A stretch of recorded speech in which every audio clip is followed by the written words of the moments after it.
매일 성경과 함께하는 오늘의 큐티 시간입니다. 12월 17일 오늘의 말씀은 욥기 38장 39절에서 39장 30절입니다.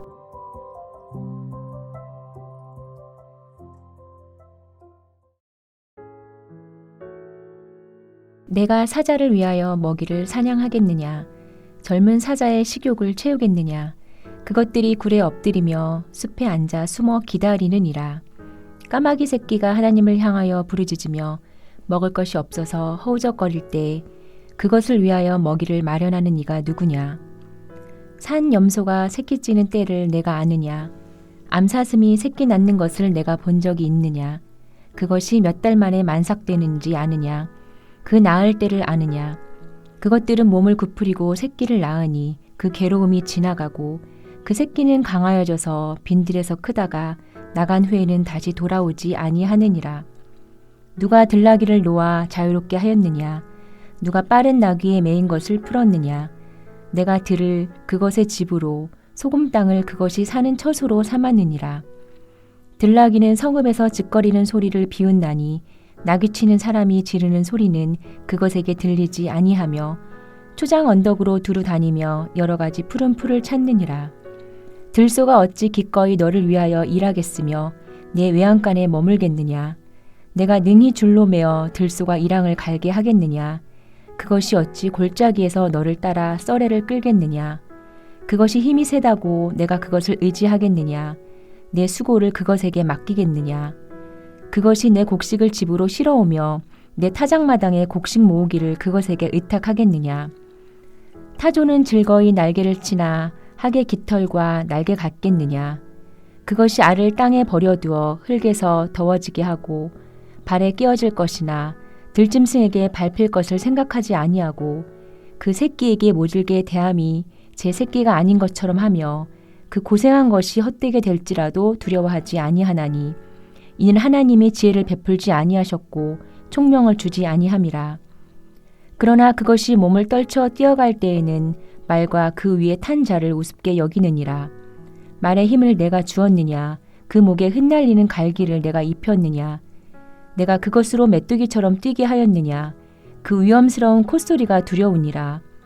그것이 골짜기에서 발굽질하고 힘 있음을 기뻐하며 앞으로 나아가서 군사들을 맞되 두려움을 모르고 겁내지 아니하며 칼을 대할지라도 물러나지 아니하니 그의 머리 위에서는 화살통과 빛나는 창과 투창이 번쩍이며 땅을 삼킬 듯이 맹렬히 성내며 나팔 소리에 머물러 서지 아니하고 나팔 소리가 날 때마다 힝힝 울며 멀리서 싸움 냄새를 맡고 지휘관들의 호령과 외치는 소리를 듣느니라.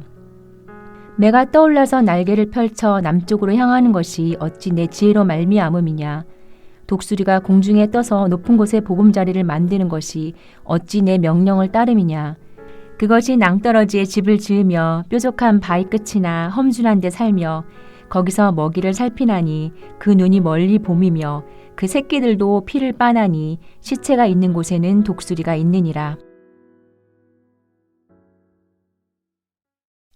12월 17일 주일입니다.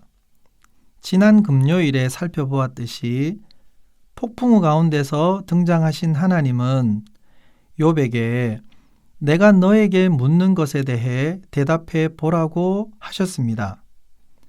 욥기 38장 1절부터 38절까지 말씀에서는 자연계 그 중에서도 특별히 무생물의 세계에서 하신 일들을 말씀하셨습니다. 하나님은 온 세상을 만드시고 통제하시고 돌보시는 분임을 드러내시면서 자신이 얼마나 능력이 크신지 알려주셨습니다.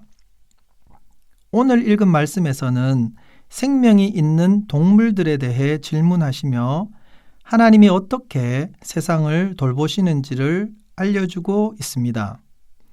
38장 39절부터 41절에서는 사자와 까마귀, 39장 1절부터 4절에서는 산 염소와 암사슴, 5절부터 12절에서는 들나귀와 들소에 대해 말씀하십니다. 13절에서 25절에는 타조와 말, 26절부터 30절에는 매와 독수리가 나옵니다. 하나님은 동물들에 대한 이야기를 통해서 하나님의 지혜가 얼마나 놀라운지 욥에게 드러내십니다. 사자와 까마귀부터 살펴보겠습니다. 배고픈 젊은 사자가 먹이를 잡기 위해 숲에 숨어서 기다립니다. 까마귀 새끼도 먹을 것이 없어서 하늘을 향해 부리를 벌리고 있습니다. 욥은 사자와 까마귀의 배고픔을 덜어줄 수 없습니다. 이런 일에 사람은 전혀 도움이 되지 못합니다.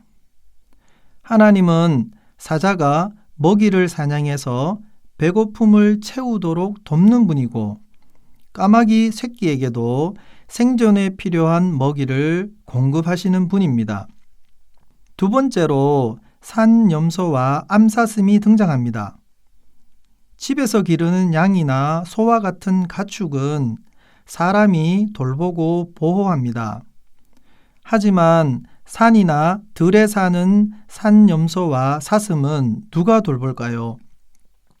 하나님은 산염소와 암사슴이 새끼를 낳고 새끼를 기를 때 그들과 함께 하십니다. 아무도 없는 빈들에서도 하나님이 돌보시는 산염소와 사슴의 새끼들은 잘 자랍니다. 세 번째로 들나귀와 들소를 살펴보겠습니다. 나귀와 소는 가축이지만 들나귀와 들소는 야생동물입니다. 나귀와 소는 먹을 것을 주는 사람에게 매여 사람이 시키는 일을 하며 살아갑니다. 하지만 들나귀와 들소는 다릅니다. 스스로 먹이를 찾기 위해 들판을 헤매지만 자기 마음대로 살 수 있습니다. 사람이 시키는 고된 일을 하지 않아도 됩니다. 사람에게 길들여진 나귀나 소와는 다르게 하나님은 들나귀와 들소가 자유롭게 살아가게 하셨습니다. 네 번째로 나오는 동물은 타조와 말입니다. 다른 새들은 둥지를 만들어서 알을 낳지만 타조는 땅바닥에 알을 낳고 흙으로 덮어두기만 합니다. 왜 그럴까요? 하나님이 타조에게 새끼의 안전을 걱정하는 마음이나 새끼를 기르는 지혜를 주시지 않았기 때문입니다. 하지만 타조는 새 중에서 가장 빨리 달립니다. 날지도 못하고 새끼를 안전하게 기르는 지혜는 없지만 타조는 자기 나름대로 잘 살아갑니다. 기마병을 태운 말은 전쟁터에서 정말 용맹합니다. 칼과 창과 화살이 빗발치는 곳에서도 말은 두려움 없이 달립니다. 하나님이 말에게는 두려움과 겁을 주시지 않았기 때문입니다. 마지막으로 매와 독수리가 나옵니다. 매와 독수리는 다른 동물이 사냥해서 먹고 남은 찌꺼기를 먹습니다.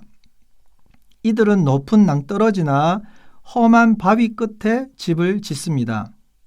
하나님은 이들이 불편한 곳에서 집을 짓고 모두가 꺼리는 사체를 먹이로 삼게 하셨습니다. 모든 동물이 하나님의 지혜와 섭리에 따라 살아갑니다. 사람이 이해하지 못하는 부분도 많습니다. 그래서 하나님이 욥에게 물으십니다. 동물들의 삶을 네가 다 이해하고 아느냐? 동물의 삶에 네가 개입할 수 있는 부분이 있느냐? 하나님은 질문만으로도 욥의 입을 막으시고 온 세상을 돌보시는 하나님의 능력을 드러내셨습니다. 하나님의 질문을 묵상하면서 하나님의 능력을 깨닫는 주일을 보내시기 바랍니다. 기도하겠습니다. 하나님, 잘 모르면서 아는 척하지 않겠습니다. 오늘도 하나님이 주시는 지혜로 겸손하게 살겠습니다. 예수님 이름으로 기도합니다. 아멘.